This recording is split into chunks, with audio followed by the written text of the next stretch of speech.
May, the sun is in and out, and we're told the summer is almost here. And we have got the finest new and emerging talent to shine a little more brightness into your life. Here's what's coming up. Straight from sharing Ed Sheeran's stage, we have Bioga and Ryan McMullen. A new look at an old world, never before seen footage from Ireland's War of Independence. From Harry Potter and Game of Thrones to the boards of the National with Friel, it's Ciarán Hinds. Local artist Conor Maguire on finding his voice. And from a 2-minute masterpiece to a 6, Myred Carton on Irish artists in London. Belfast actor Ciarán Hinds has been in so many films that are household names. Harry Potter, Tinker Tailor Soldier Spy, There Will Be Blood.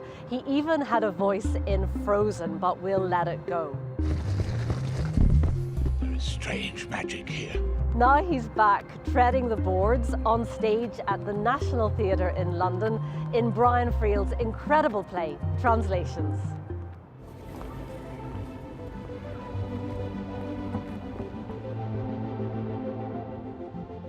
Does it feel strange being in the National Theatre? Have you trod these boards before? I've been, this is about my 4th time at the National.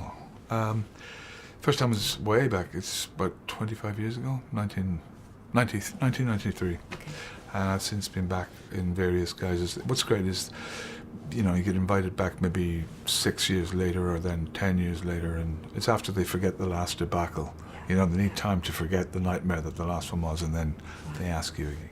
So when you heard that Translations was on, do you, Ciarán Hinds, at this stage in your career, do you have to audition for the part, or are you asked? Tell me the truth. Well, listen, I will tell you the truth. I was asked. The director is Ian Rickson, who is such a gifted man. If you look at his history of what he has directed, extraordinary work. And brilliantly directed. So there you have someone who you trust, because he's a man who respects the text very much.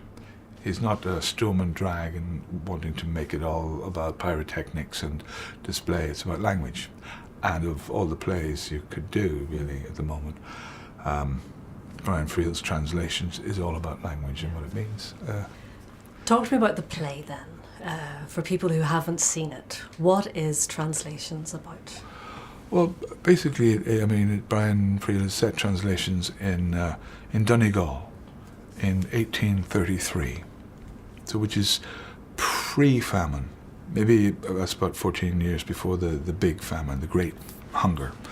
But people are living in a way hand to mouth, and in this culture in Donegal, it was before the new national schools were going to be brought in.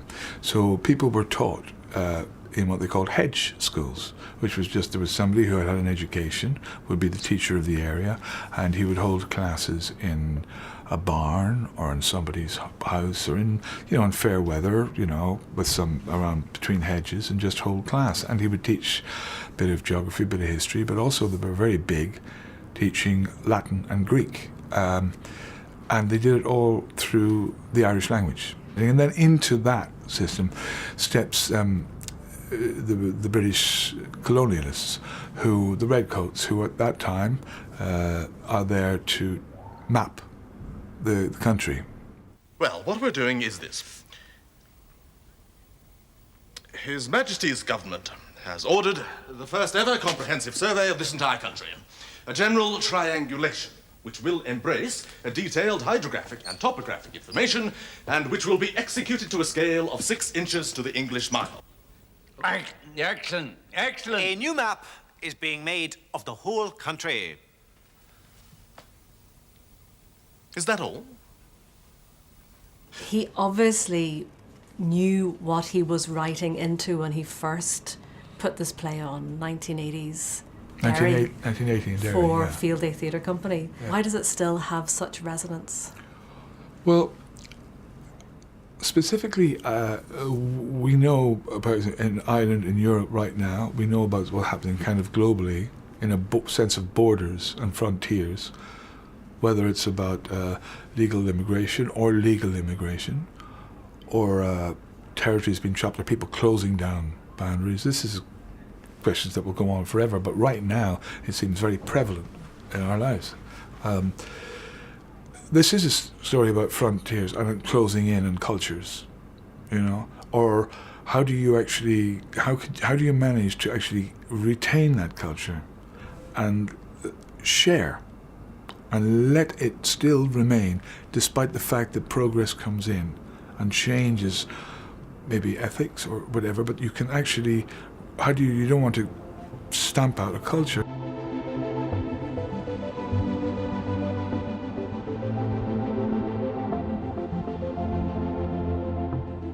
So let's then look at the cultural significance of it going on now. It can't be underestimated that the National Theatre is putting on Friel's translations in the context of what is happening regarding borders.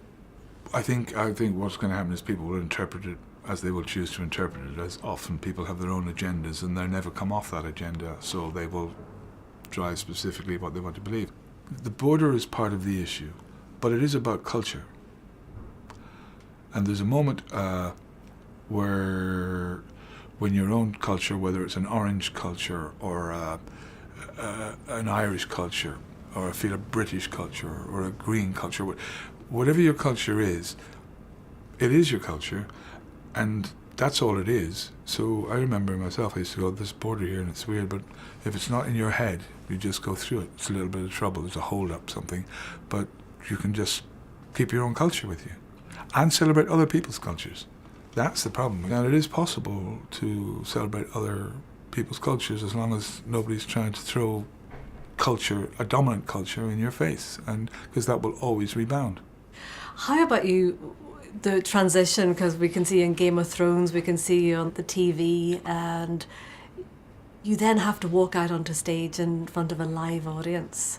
Yeah, that's and always your scary. lines as well. How do you sit with that? Does it feel more jeopardy to do live theatre? It does, yeah. And strangely, I think in the last, there was a period while back where I wasn't doing very much, and then in the last, I guess, 7 or 8 years, I've done a fair bit.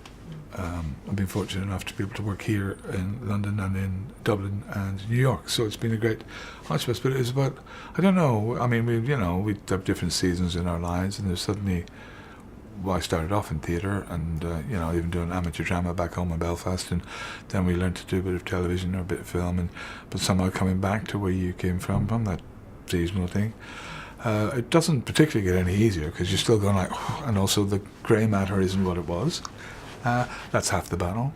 But it's when you get work of this quality. I mean, in the end, Brian Friel. Did you ever get to meet him or work with him? I did, yeah. Yeah. Yeah, I was very fortunate that I worked with Field Day once in the early 80s with himself and Stephen Ray, and I only really did one of his plays. I never did any of his major plays. This is the first time. He wrote a beautiful piece called The Yalta Game, which was done at the Gate Theatre maybe 15 years ago. And he was great because he was there. He's very present, especially when his new work was being created. And did he ever give you the collywobbles? Because Oh, yeah. particularly if he's sitting there with the book, But it's not and just when the you book. start to speak, It's he's writing. his brain, and he can look through you because those people with that great intellect. But also, it's not dry because he had a passion for theatre, because he wrote for theatre, and he loved actors and what they brought to the writing and the feelings. But he could see like deeper than most people, so you'd be going like, oh gosh. Oh dear, here comes a little bit of and it's great because it really puts you in your mettle, but you can also, when you go straight to a writer, it's not like, what did the writer mean? The writer will tell you what he means if you're having a problem not understanding it yourself, which is great. Do you get a break after this is over? What's next for Ciarán Hinds? I don't know. Something will turn up or it won't. That's the way I've always looked at it, so maybe it won't. Maybe it'll be time to hang up the old socks, the old acting I don't socks. think it's But gonna then you happen never just know, yet. do you? You never know.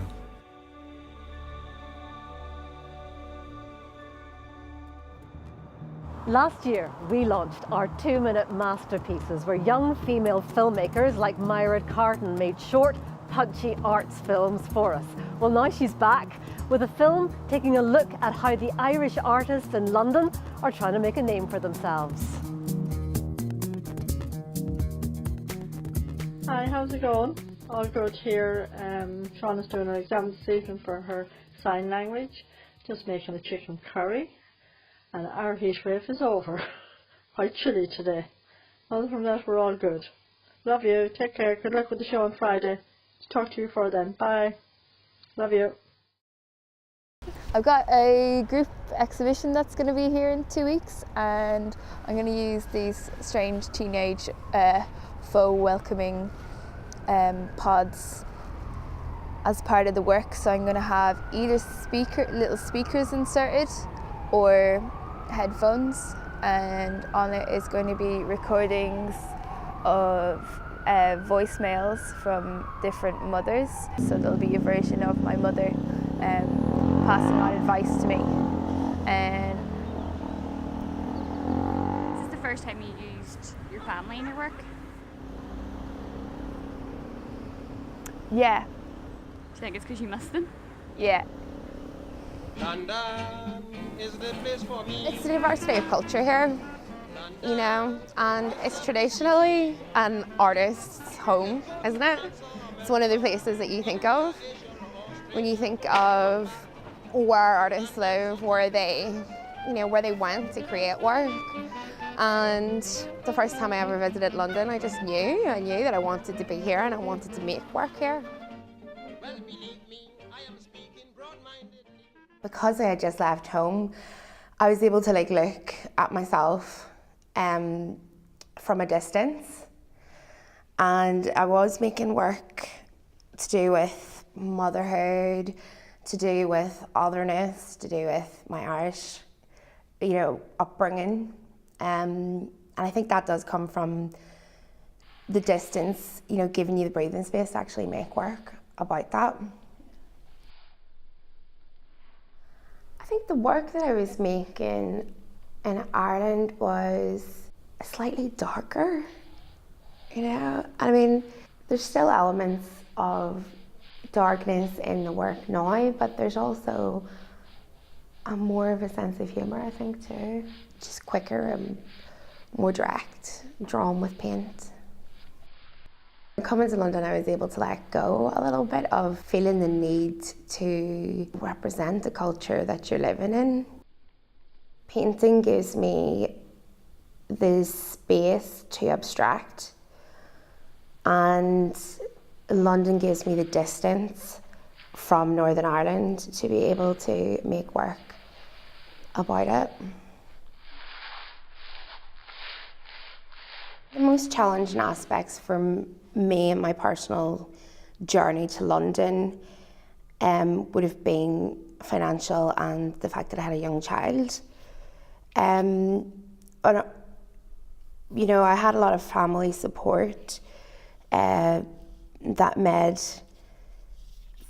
it a little bit easier for me, but it's something that you fight about with yourself all the time because you're balancing two parts of yourself. I use the struggle of living in London to make my artwork. Balanced precariously, the plates are stacked up onto my left arm.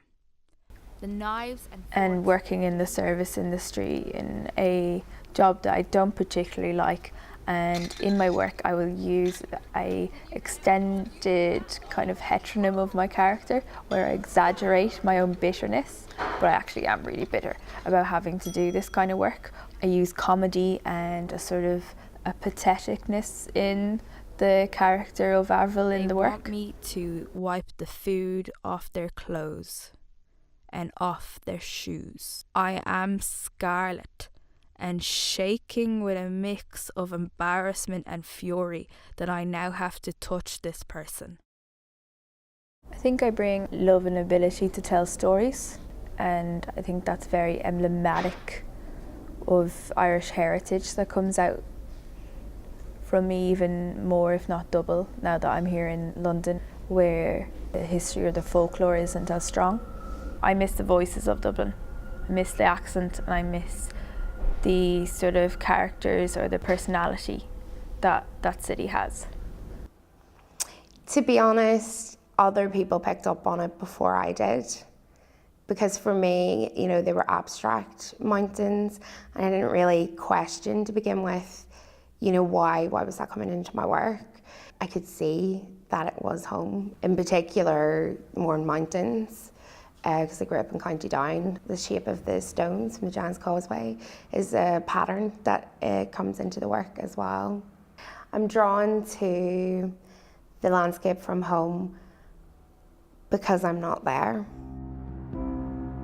Now, bioga are more used these days, to playing to massive crowds on stadium tours. Fresh from the stage of Ed Sheeran, when they're not supporting the global superstar, they dropped in to perform their new single for us with Ryan McMullen.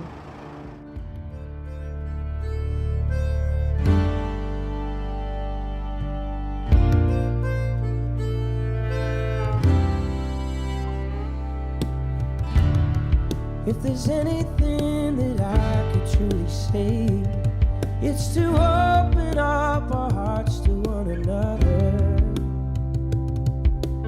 I don't mean to tell you how to be or where to go, no. There's surely gotta be an easy answer. We need to take into account the different ways in which we seek out refuge. Ooh, we don't have to run. We don't have to run. We don't have to run. We don't have to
Over 100 years ago, people flocked to the cinemas to see the newest entertainment phenomenon, the newsreel.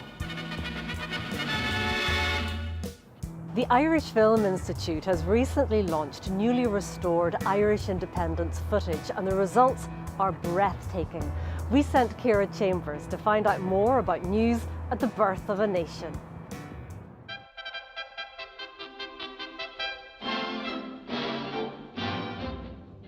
Before television, the only way that the general public could see the news was at the cinema. Ireland didn't have its own newsreel industry, so for the most part, Irish stories were covered by British companies. The Topical Budget and Pathé archives offer a fascinating record of early 20th century Irish history, but some of these films were nearly lost forever. These films document a very turbulent time in Irish history and really show us the events that lead to the founding of the state. They're very important moments that weren't captured by Irish newsreel companies because we didn't have sustained newsreel production in Ireland.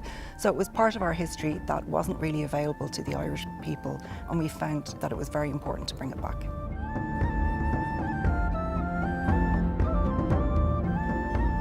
We talked to colleagues in British Film Institute and British Pathé who had a large collection of newsreels that hadn't been seen for many years in many cases.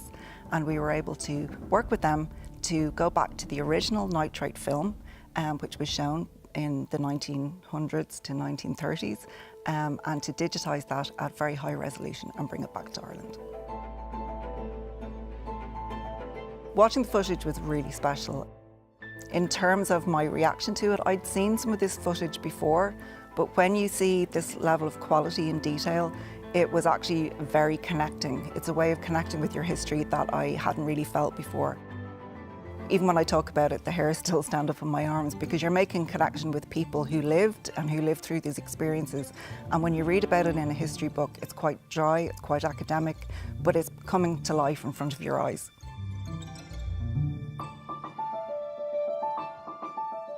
It sounds quite cliched, but when you're actually looking at this clarity and you can see people's faces, their expressions, and they become real to you.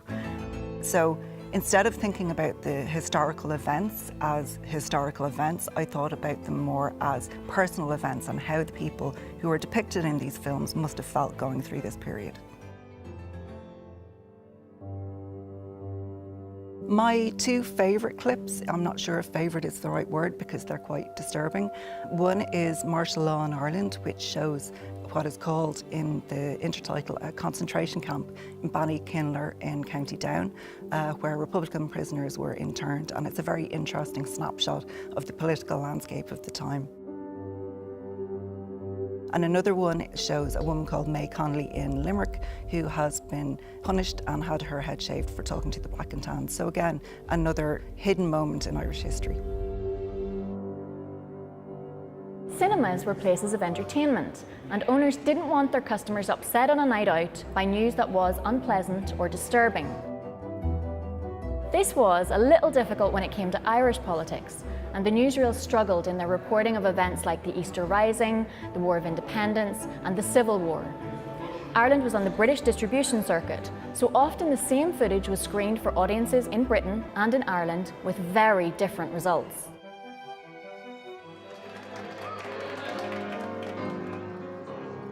Ken Loach depicts Irish dissatisfaction with coverage of local politics by drawing together a range of original newsreel footage to create his own version of cinema news in The Wind That Shakes the Barley.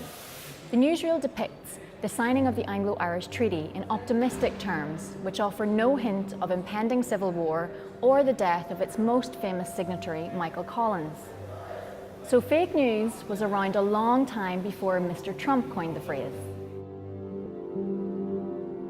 Although audiences a century ago weren't as sophisticated at spotting fake news, it was part of the newsreels right from the start.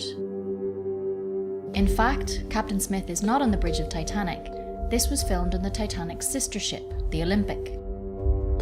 When it came to Ireland, it was often what was left out of newsreel footage that was significant.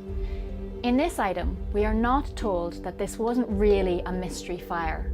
It was well known that the Black and Tans, a special forces section of the British military, known for their distinctive uniforms, had set fire to Cork as a reprisal for an IRA ambush and even stopped firefighters from tackling the blaze. In many ways, it was the newsreels that crystallised partition in the minds of the viewing public. Northern Ireland was depicted as loyal to Britain and the monarchy, while the Free State was riddled with self-destruction and smoky shots of the aftermath of conflict. While the newsreels were sometimes faked or misleading or controversial, what is clear about these redigitised films is that they are living, moving, beautifully evocative representations of the past.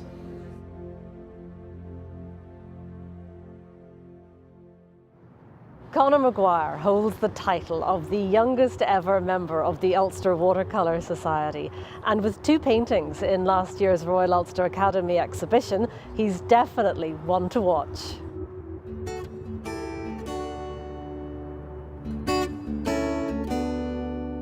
I've been painting as long as I can remember, and there's just some sort of a compulsive need. I'm just happy whenever I'm trying to recreate something else that I really, really love and I really admire. It could be a landscape, it could be someone's face. There's nothing better than actually creating a likeness of someone. It could be your son, you know, or a family member or a friend or whatever like that.